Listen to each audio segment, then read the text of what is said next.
نحمدہ ونصلی ونسلم علی رسولہ الکریم اما بعد۔ لاک ڈاؤن کی صورتحال جہاں پوری دنیا کے اندر لوگ مختلف جگہوں پہ گھروں میں قید ہو کر رہ گئے ہیں، پھنسے ہوئے ہیں، وہاں میں بھی اس وقت پاکستان میں موجود ہوں اور انشاءاللہ تعالی جلد ہی ہانگ کانگ واپسی ہوگی۔ میرے اس پروگرام کے ذریعے سے ہانگ کانگ کی مسلم کمیونٹی اور اپنے تمام مسلمان بھائیوں اور دوستوں کو بھی سلام ہو اور انہیں خبر ہو کہ انشاءاللہ تعالی میں روزانہ ہانگ کانگ کے ٹائم کے مطابق 7:30 بجے لائیو درسقرآن.com پر آیا کروں گا، اور اسلامک بورڈ آف ٹرسٹیز کے پیج پر بھی میں انشاءاللہ حاضر ہوں گا، اور پاکستان کا جو ٹائم ہوگا وہ 4:30 بجے ہوگا۔ مجھے احساس ہے کہ میری ہانگ کانگ کی کمیونٹی کے کئی افراد جو پاکستان سے اور مختلف ممالک سے ہانگ کانگ پہنچے ہیں اور اس وقت 14 دن کے لیے وہ کوارنٹین میں موجود ہیں، میں ان سب بھائیوں کو، ان سب بہنوں کو، ان بچوں کو بھی سلام بھی پیش کرتا ہوں اور انہیں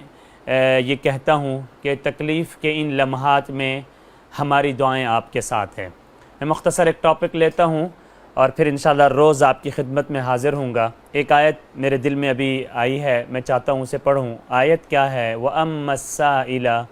فَلَا تَنْهَرْ وَأَمَّا السَّائِلَ فَلَا تَنْهَرْ۔ جب کوئی سائل، جب کوئی پریشان حال، جب مفلوق الحال کوئی شخص آپ کی دستک پہ آئے اور آپ کے دروازے پہ چوکھٹ پہ آ کے دستک دے تو فلا تنہر، اسے جھڑکو مت، اسے دھتکارو مت، اسے واپس لوٹاؤ نہیں، بلکہ اسے کچھ نہ کچھ عطا ضرور کرو۔ رمضان میں جہاں لوگ کروڑوں میں کھیلنے والے لوگ تھے اور جہاں لوگ بڑی بڑی پراپرٹیز کے مالک تھے، آج اس لاک ڈاؤن کی صورتحال میں وہ لاکھوں بلکہ ہزاروں میں اور فٹ پاتھوں پہ آ گئے ہیں۔ میرا اور آپ کا یہ فرض بنتا ہے کہ ہم ایسے لوگوں تک پہنچیں اور ان کی مدد کریں، اور اگر کوئی شخص خاص طور پہ میرے اور آپ کے پاس آ کر سوال کرے تو اگر ہم یہ سمجھتے ہوں کہ وہ مستحق ہے اور وہ یقیناً بے روزگار ہے اور مفلوق الحال ہے، اس کے گھر کے اندر فقر و فاقہ ہے، تو میرا فرض بنتا ہے کہ میں اس کی مدد کروں، اور اگر کسی لمحے مجھے یقین نہ ہو رہا ہو تب بھی میں اسے جھڑکوں مت، بلکہ کچھ نہ کچھ اسے عطا ضرور کر دوں۔ یہ میں اس آیت کی تشریح میں بات کر رہا ہوں جو آیت میں نے آپ کے سامنے پڑھی، وَأَمَّا السَّائِلَ فَلَا تَنْهَرْ۔ میں مختصر ایک واقعہ نقل کرتا ہوں، پھر اپنی بات کو ختم کرتا ہوں۔ حضرت عمر رضی اللہ تعالی عنہ، آپ لوگ سب جانتے ہیں، 22 لاکھ مربع زمین پہ حکمرانی کرنے والے ایک جلیل القدر، ایک عدل اور انصاف پر مبنی حکومت قائم کرنے والے ایک عظیم خلیفہ ہیں۔ فرماتے ہیں کہ مجھے نہیں پتہ میرے گورنر اور میرے عمال جو مختلف علاقوں میں کام کر رہے ہیں ان کی کام کس طریقے سے چل رہا ہے، اور کیا وہ لوگوں کے اندر حسن سلوک کا اور لوگوں کے ساتھ احسان کا، لوگوں کے ساتھ مدد کا معاملہ کر بھی رہے ہیں یا نہیں کر رہے ہیں۔ فرماتے ہیں کہ اگر مجھے اللہ نے زندگی دی تو میں اپنی 22 لاکھ مربع زمین کا پیدل دورہ کروں گا، میں دیکھوں گا میرے گورنر مختلف علاقوں میں کس طرح کام کر رہے ہیں، میں ان کی پرفارمنس کو چیک کروں گا، ان کے کاموں کے، ان کی جاب کو، ان کی ڈیوٹی کو جا کے گھر گھر جا کے، بستی بستی، قریہ قریہ جا کے انہیں دیکھوں گا۔ حضرت عمر رضی اللہ تعالی عنہ مختلف علاقوں سے گزرتے ہوئے ایک علاقے سے گزر رہے ہیں تو اس بچی کو پتہ چلا کہ کچھ لوگ اور کچھ قافلہ میرے اس گاؤں سے گزر رہا ہے۔ یہ بچی باہر نکلتی ہے اور دوڑتی ہوئی آتی ہے اور اس قافلے کے سامنے کھڑی ہو جاتی ہے، اونٹ کی نکیل پکڑنے کی کوشش کرتی ہے اور اونٹ کے سواروں کو یہ کہتی ہے کہ میری بات سنو، میں کچھ کہنا چاہتی ہوں۔ حضرت عمر رضی اللہ تعالی عنہ اپنے پورے قافلے کو روک دیتے ہیں اور اتر آتے ہیں۔ اس بچی کو معلوم نہیں ہے کہ جس قافلے کو میں نے روکا ہے، اس قافلے کے سرخیل اور سربراہ تو خود امیر المومنین حضرت عمر رضی اللہ تعالی عنہ ہیں۔ یہ بچی سوال کرتی ہے اس قافلے کے تمام مسافروں سے کہ اے لوگو، تم بتاؤ کیا تمہارا رخ مدینہ منورہ کی طرف بھی ہے؟ کیا تم مدینہ منورہ بھی جاؤ گے؟ تو حضرت عمر رضی اللہ تعالی عنہ جواب دیتے ہیں، جی ہاں بیٹا، ہم مدینہ منورہ بھی جائیں گے۔ تو یہ بچی کہتی ہے اچھا سنو، جب تم مدینہ منورہ پہنچو تو امیر المومنین حضرت عمر رضی اللہ تعالیٰ عنہ کو میری یہ شکایت پہنچا دینا کہ تمہارا ایک گورنر ہمارے اس علاقے میں اور اس گاؤں میں آیا تھا۔ میں چل کر اس کے پاس گئی تھی اور اسے میں نے دہائی دی تھی کہ میں غریب ہوں اور یتیم بھی ہوں، میرا ابا نہیں ہے، میری اماں بیوہ ہے، میرے گھر کا کوئی کفیل بھی نہیں ہے۔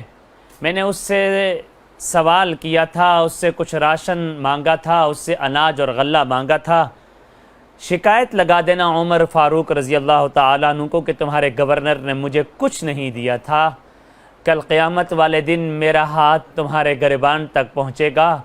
اور میں اللہ سے شکایت ضرور کروں گی۔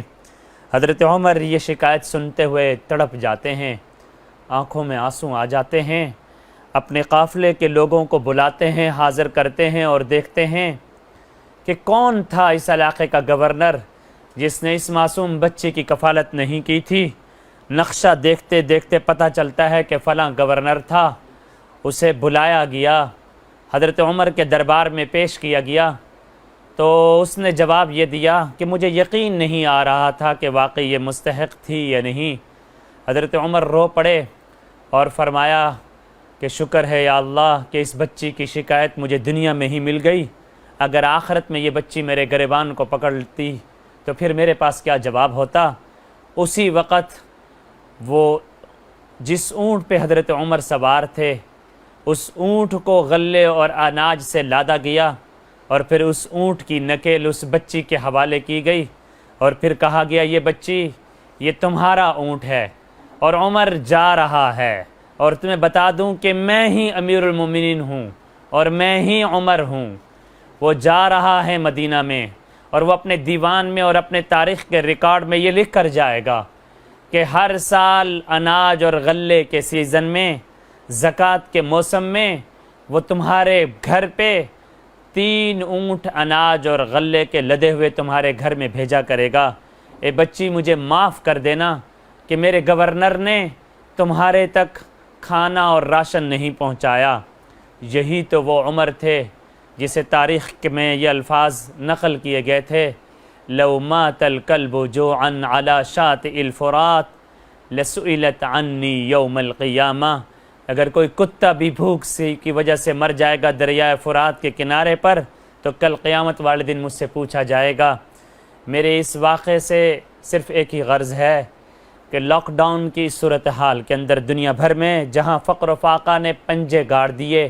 حکومتوں کے نظام تہس نہس ہو گئے، ایئرپورٹس بند ہو گئے، معاشی ذرائع آمدن ختم ہو گئے، مارکیٹیں بند ہو گئی، منڈیاں بند ہو گئیں، سڑکیں بلاک ہو گئی، ایئرپورٹس اور دنیا کے تمام سفر کے ذرائع ختم ہو گئے۔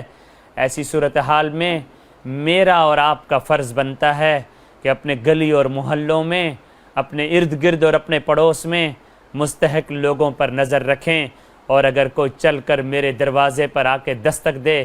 تو اسے دھتکاریے مت۔ یہی پیغام ہے، یہی سبق ہے وَأَمَّا السَّائِلَ فَلَا تَنْهَرْ کا۔ اللہ تعالیٰ میرا اور آپ کا حامی و ناصر ہو۔ وآخر دعوانا ان الحمد للہ۔